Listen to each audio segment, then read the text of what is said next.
Derby win before tonight, but then nobody would have expected to see a game like that either. You had Chelsea running all over the place at times, didn't you? Well, that might be a bit strong, but yeah, we competed. We certainly competed, and generally teams that go 1-0 down after 5 minutes lose comfortably here, and we came back.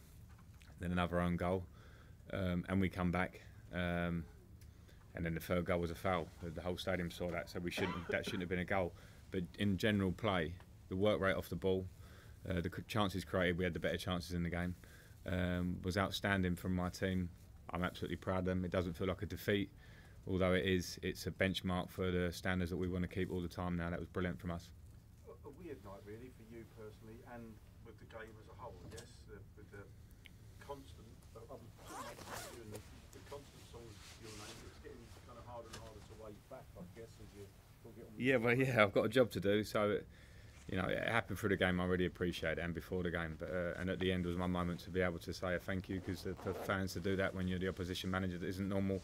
And yeah, I did leave out the back door here, and that was disappointing. But at the same time, I walked in the front door tonight and got that. And thanks very much to the fans. I thank them for the support for 13 years. And then I walked down the other end to the Derby fans who have travelled here in numbers. And I'm not just talking personally about how they supported the team today. That's my present. That's my present now, and we're working hard to be successful as a club. But yeah, so I was a lucky man tonight to get it both ends, I suppose. Frank, that goal you mentioned that you felt should be the start. Did you get any sort of communication about? Yeah, the fourth official said it was off the pitch. VAR looked at it, and I'm an advocate of VAR personally, but I've looked at it, and the ball wasn't out of the pitch blatantly. The foul wasn't out of the pitch. So it was a foul. Everybody saw I actually turned to think, you know, we've got a foul. The next minute I looked round and they were inside our box. So it's disappointing. I don't need to harp on about it because it's happened. It was just VAR should be to clear up the ones that go slightly wrong, and it didn't tonight. Do you just get a sense of the irony that so many teams have come here before and said the big clubs get the decisions at home, that sort of thing? And maybe, yeah, do you get a sense of what maybe they were talking about now? Or? No. Frank, that system seems to suit Huddleston, doesn't it? With those legs around him. Is that something you saw and worked on? Yeah, and to be fair to Tom, he got injured in pre-season. He wasn't playing in some really good performances for us, and Bradley Johnson's been playing very well, so I won't leave that out. But what Tom's done in the last few games is give us a real comfort on the ball himself.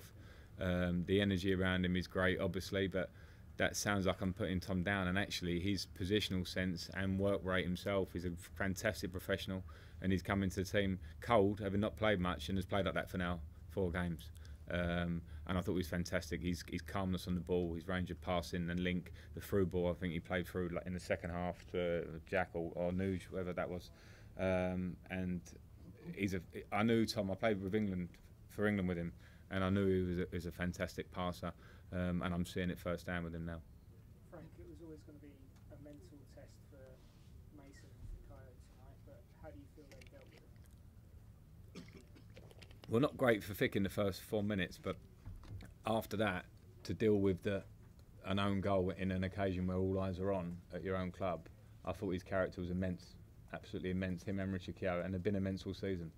And Mason the same. This wasn't a game for Mason to run it as he's been running, because he's against Chelsea, he's against Kanté, he's against Fabregas, he's against Kovacic, top class, world class players. So he got asked, do you want to work, and how hard can you work for this game, and can you try and produce moments? And he did. He made the second goal with a fantastic pass. But I loved his attitude. I loved that about Mason. So yeah, they both passed with flying colours, and that may be the first of many games for both of them in the Chelsea shirt. I hope it is, because they're Chelsea players. They're ours for a year, but their futures are big. Well, that Nugent, you've seen a few of yours go in the shed, and it just... Well, I mean, the fact it bounced up as well into Caballero's hands, and it can bounce anywhere or bounce in, it's bad fortune. It's just bad luck. You know, it's a tight angle for Nuge, you can't do any more. And as the Jack Marriott one that sort of bounces up and you think it might even bounce in. So, no qualms, slightly disappointed, but we move on because we've had a really good cup run. And I think we've shown in 2 massive games that we can compete, and the challenge is to do that week in, week out. Frank, how important is it now for your players to take this sort of form, keep it going in the league, push into the... Well, it's all that's important. It's all that's important because we're doing well. People are saying nice things about us, but people saying nice things isn't important. Reaching a standard and improving even more on it is. And if we do that, we've got a chance. I feel really confident we've got a chance. But the last game we played against Manchester United, we went and lost at Bolton and didn't really turn up. So if we've got a great message to do it in the short term, it's how are we going to react against Birmingham on Saturday.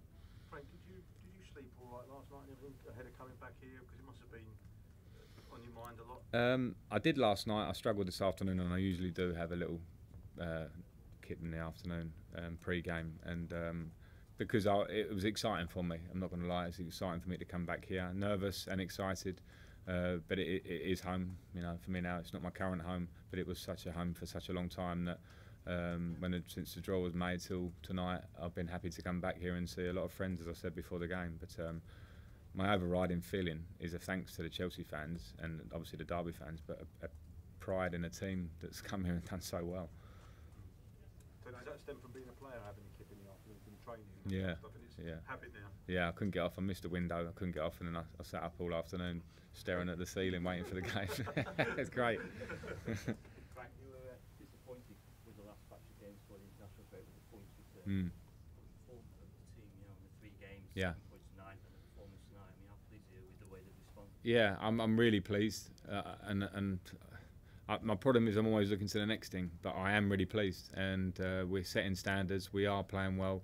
I hate playing well and not winning, as we did at Middlesbrough and again tonight. But at the same time, yeah, I have to, with reflection, go, yeah, we really have made some strides. I just feel that there is more for us to do. I think there's more that we can do as a team by working hard day in, day out, and improving. I think there is more. So yeah, it's been a good little patch for us. But as football does to you, the minute we think that and relax on it, it won't be. So we must keep working and keep moving. Frank, what areas did you identify from Chelsea to sort of take advantage of? It seemed like you put in a good performance as a management team. I'm not going to say that because that's like, you know, I had a game plan and there were a few ideas that we had, and I suppose I come away happy with it in the fact that how many great chances did they create? You know, 2 own goals, a goal, and a Morata header and a Gary Cahill header from a corner.